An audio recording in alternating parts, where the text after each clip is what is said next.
কোরবানি সবসময় ভাগে না দিয়ে একা দিতে পারলে উত্তম, ভাগে না দিয়ে একাকে দিতে পারলে ভালো।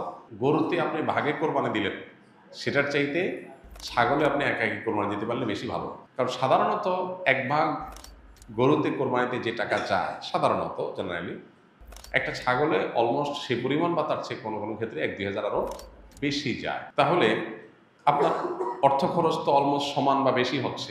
এদিকে একাধিক ব্যক্তি একই পশুতে কোরবানি দিলে সেখানে ঠিকমতো বন্টন হলো কিনা, কারোর মনে কোনো দুঃখ থাকলো কিনা, কোনো কম বেশ হলো কিনা, নানাবিধ বিষয় থাকে।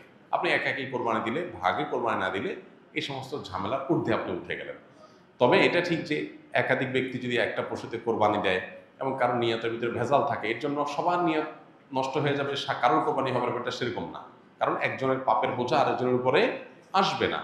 তারপরও সতর্কতামূলক উপায় হলো নিজের হালাল টাকা দিয়ে নিজের মতো করে কোরবানি দিতে পারা। শরীকে কোরবানি দিলে সেটা সম্পূর্ণ জায়েজ। একটা গরু, একটা ওট, এই দুই ধরনের পশুতে আপনার সর্বোচ্চ 7টি ভাগ হতে পারে। আর এর বাইরে কোনো ভগ্নাংশ চলবে না, অর্থাৎ এক ভাগ দুজন মিলে নেওয়া চলবে না। যে কোনো এক ব্যক্তি বা একটা পরিবারের তরফ থেকে একটা ভাগ হবে, এভাবে সর্বোচ্চ 7 ভাগ। সেক্ষেত্রে যত ভাগ কম হবে সব তত বেশি হবে। কারণ হলো একটা গরুর দাম যদি 70,000 টাকা হয়, 7 ভাগ হলে 10,000 করে পড়বে। আর যদি সেই গরুটাকেই আপনি 2 ভাগে করেন তাহলে 35,000 করে পড়বে, তাহলে টাকা বেশি খরচ হবে। ইন্না আইজামাল জাজাই মা আইজামিল বালা, যার যত বেশি কোনো ভালো কাজ করতে গিয়ে যত বেশি কষ্ট হবে, শ্রম হবে, মেধা খরচ হবে, অর্থ ব্যয় হবে, সবের পরিমাণ তত বেশি হবে। সো ভাগের পরিমাণ যত কম হবে, সবের পরিমাণ তত বেশি হবে। পাশাপাশি গোশত বন্টনের পদ্ধতি হলো যে কয় ভাগ হবে সেই কয় ভাগে কোরবানির গোশত বন্টন করতে হবে সমান হারে। এবং এক্ষেত্রে ভাগে কোরবানি দিতে গিয়ে, গোশত বন্টন করতে গিয়ে যদি কেউ তসরুফ করেন তো সেটা হারাম হবে, গুনাহের কারণ হবে এবং নাজায়েজ কাজ হবে। কোরবানির পশু জবাই করার সঠিক নিয়ম কি? কিভাবে একজন মানুষ নিজের কোরবানি নিজের পশুটি জবাই করতে পারবেন? কোরবানি পশু জবাই করাটা জটিল কোনো বিষয় না। আমাদের সাধারণ মানুষের মধ্যে এক ধরনের ভীতি কাজ করে, ভয় কাজ করে। আমরা মনে করি যে কোরবানি পশু জবের অনেক নিয়ম কানুন আছে, যেটা একটু এদিক সেদিক হয়ে গেলে আর কোরবানি হবে না। এটা আমাদের অনেকেরই অহেতুক ভীতি বলতে পারি। খুবই সিম্পল এবং খুবই সহজ একটি বিষয়। আপনি মোরগ যেভাবে জবাই করবেন, হাঁস যেভাবে জবাই করবেন, ঠিক একই পদ্ধতিতে গরু ছাগল জবাই করবেন। এক্ষেত্রে আপনার দেখার বিষয় হলো বিসমিল্লাহ বলে জবাই করছেন কিনা। এটা প্রথমত বিসমিল্লাহ বলছেন কিনা, বিসমিল্লাহ আল্লাহু আকবার বললেন জবাই শুরুতে, এটা প্রথম আপনার হালাল হওয়ার জন্য শর্ত। যদিও মুসলমান ভুলে যায়, যদি ইচ্ছাকৃত বিসমিল্লাহ পড়ে না এরকম না, ভুলে গেছে বলতে, তাতেও হালাল হয়ে যায়। তো বিসমিল্লাহ আল্লাহু আকবার বলে মুখে আপনি জবাই করবেন, এটাই জবাইয়ের পদ্ধতি। এবং সেই সাথে ভালো করে শুইয়ে পশুকে যাতে কষ্ট কম দিয়ে জবাই করা যায় সেজন্য ধারালো ছুরি নিয়ে আপনি পশুর কণ্ঠনালী গলায় আপনি ছুরি চালনা করবেন। এখানে ছুরি চালনা করার পর দেখতে হবে যে বড় যে নালীটা, খাদ্য নালী যেটা দিয়ে খাবার নামে, ওইটা কাটা গেছে কিনা, শ্বাসনালী মাঝারো সাইজের যেটা আছে সেটা কাটা গেছে কিনা, আর তার দুই পাশে দুইটা আপনার ছোট ছোট রগের মতো আছে সেগুলো কাটা গেছে কিনা, বাস এইটুকু আপনি দেখলেন। ভালো করে পোজ দিলেন যাতে করে এগুলো কেটে যায়, এটা চোখে দেখা যাবে। তাহলে সেক্ষেত্রে আপনার জবে হয়ে গেছে, কোরবানি হয়ে গেছে। এরপর আপনি এই পশু জবের সময় বিসমিল্লাহ আল্লাহু আকবার বলার পাশাপাশি আরেকটা দোয়া পড়তে পারলে ভালো, না পড়লেও কোরবানি হয়ে যাবে, জবে হয়ে যাবে। সেটা হলো আল্লাহুম্মা তাকাব্বালহু মিন্নি, আল্লাহ এই পশুকে আমার তরফ থেকে কবুল করেন, এবং আমার পাশাপাশি শরীক থাকলে আল্লাহ অমুক অমুক সহ সবাই পক্ষ থেকে, বা নাম না নিতে পারলে আল্লাহ এই পশু যারা যারা কোরবানিতে শরীক আছে সবার পক্ষ থেকে আপনি কবুল করেন, যেমন কবুল করেছেন মোহাম্মদ সাল্লাল্লাহু আলাইহি সাল্লাম থেকে, ইব্রাহিম ইসলাম থেকে। বাস শেষ। এটা আপনি বললেন, বিসমিল্লাহ আকবার বলে ছুরি চালনা করলেন, রগগুলো কাটা গেল কিনা আপনি দেখলেন, কণ্ঠনালী শ্বাসনালী কাটা গেছে কিনা, দ্যাটস এনাফ, আপনার কোরবানি হয়ে গেছে। তাহলে এটা জটিল কোনো বিষয় না। মৃত ব্যক্তির পক্ষ থেকে কোরবানি করা যায় কিনা? যদি করা যায় তাহলে ওই মৃত ব্যক্তির কবরে সওয়াব পৌঁছাবে কিনা? মৃত ব্যক্তির পক্ষ থেকে কোরবানি করা যায়, এবং জীবিতরা মৃত ব্যক্তির তরফ থেকে কোরবানি করলে সেটার সওয়াব মৃত ব্যক্তির আমলনামায় জমা হবে ইনশাআল্লাহ তাআলা।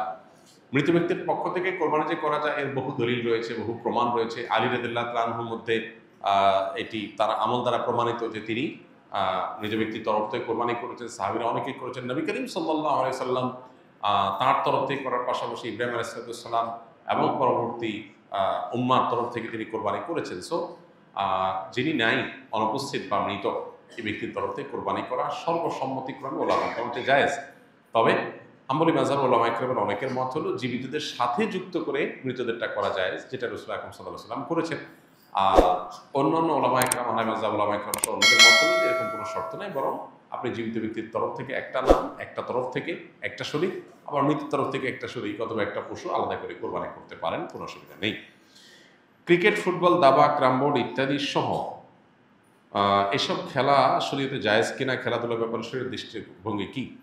দেখুন, যে সমস্ত খেলাধুলার মধ্যে শারীরিক কসরত আছে, শারীরিক ব্যায়াম আছে, সেগুলো যদি কোনো শরিয়ার বিধান লঙ্ঘন করা ছাড়া খেলা যায়, সেগুলোকে শরিয়ার দৃষ্টিকোণ থেকে জায়েজ বলেছেন ওলামায়ে কেরাম। ধরুন আপনি ক্রিকেট খেলছেন বা ফুটবল খেলছেন, এখানে যদি এক পক্ষ আরেক পক্ষকে কোনো হার জিতের ভিত্তিতে টাকা পয়সা না দেয়, জুয়া না থাকে, এবং এখানে যদি সতর ঢাকার মতো ব্যাপার না থাকে, এই খেলাধুলার প্রতি অতি মনোযোগিতা এটা নামাজ থেকে গাফিল করে দিবে এরকম বিষয় যদি না থাকে, তাহলে সেক্ষেত্রে শারীরিক কসরতের উদ্দেশ্যে বা সামান্য বিনোদনের উদ্দেশ্যে শারীরিক কসরত আসে সেরকম খেলাধুলা করা জায়েজ আছে। সেটা ব্যাডমিন্টন হতে পারে, ক্রিকেট হতে পারে, ফুটবল হতে পারে। ফুটবল খেলতে গিয়ে আপনি হাফ প্যান্ট পরছেন, সতরম মুক্ত করছেন, তখন এটা নাজায়েজ হয়ে যাবে। আপনি খেলাধুলাতে এত বেশি জমে উঠছেন যে আপনি নিয়মিত জামাতে নামাজ পড়েন, কিন্তু খেলাধুলা মস্তে গিয়ে আপনি নামাজ জামাত পড়তে পারতেছেন না, তাহলে সেই এত বেশি মোহ তৈরি করে ফেলে এটা জায়েজ হবে না। নামই যার খেলা, নামই হলো খেলাধুলা, খেলাধুলা, এই খেলাধুলা যার নাম, সেটা এখন আর খেলাধুলা নাই, সেটা সিরিয়াস ইস্যু হয়ে গেছে।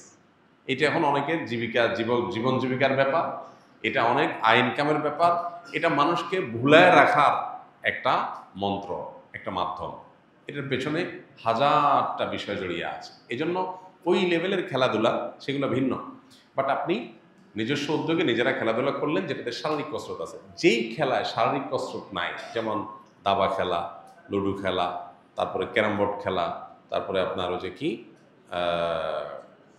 তাস খেলা, এই জাতীয় খেলাগুলোতে কোনো শারীরিক কোনো ফায়দা নাই, মানসিক কোনো ফায়দা নাই, এগুলো জায়েজ নাই শরীয়তে। কেন? কারণ এগুলো অনর্থক কাজের অন্তর্ভুক্ত। এই খেলাধুলা দ্বারা আপনার লাভ কি? কোনো লাভ নাই। আপনি বলবেন মানসিক রিফ্রেশমেন্ট, বস্তুত হয় উল্টাটা। এগুলো খুব বেশি খেললে মানুষ আরো মানসিকভাবে বিষাদগ্রস্ত হয়, যে আসলে কি হয়েছে, কিছু তো হয়নি। আপনি দৌড়াদৌড়ি করেছেন, পরিশ্রম করেছেন, ঘাম ঝরছে, ব্যায়াম হয়েছে, এটা স্বাস্থ্যের জন্য ভালো হয়েছে। তো এগুলোতে ভালো কোনো দিক নাই। কয়েক ভাগে কোরবানি দেওয়ার পর যদি ওজন না করে অনুমান করে কোরবানি গোশত ভাগ করা হয়, তাহলে কোরবানি হালাল হবে কিনা? অনুমান করে ভাগ করলে সেটা জায়েজ হবে তখন যখন শেয়ার হোল্ডার যারা আছেন, যাদের ভাগ আছে, তাদের কারোর মনে যদি কোনো দুঃখ না থাকে, তারা নিজেরা যদি সম্মত হন। ধরা যাক যে দুই ভাই মিলে কোরবানি দিয়েছেন, তারা চিন্তা করতেছেন এত এক্সাক্ট মাপামাপি করা ঝামেলার ব্যাপার, অনুমান করে আমরা ভাগ করে ফেলি, আমাদের কোনো দুঃখ নাই, একটু কম হোক বেশি হোক আমরা ভাই ভাই, কোনো অসুবিধা নেই। এটা যদি মন থেকে তারা সম্মত হন এবং আন্দাজ করে ভাগ করে নেন, তাহলে ঠিক আছে, এটা জায়েজ আছে। কিন্তু একাধিক শেয়ার যখন থাকে, তখন আসলে অনেকে হয়তো মুখে বলতে পারে হ্যাঁ অসুবিধা নেই, মনে তার দুঃখ থাকতে পারে।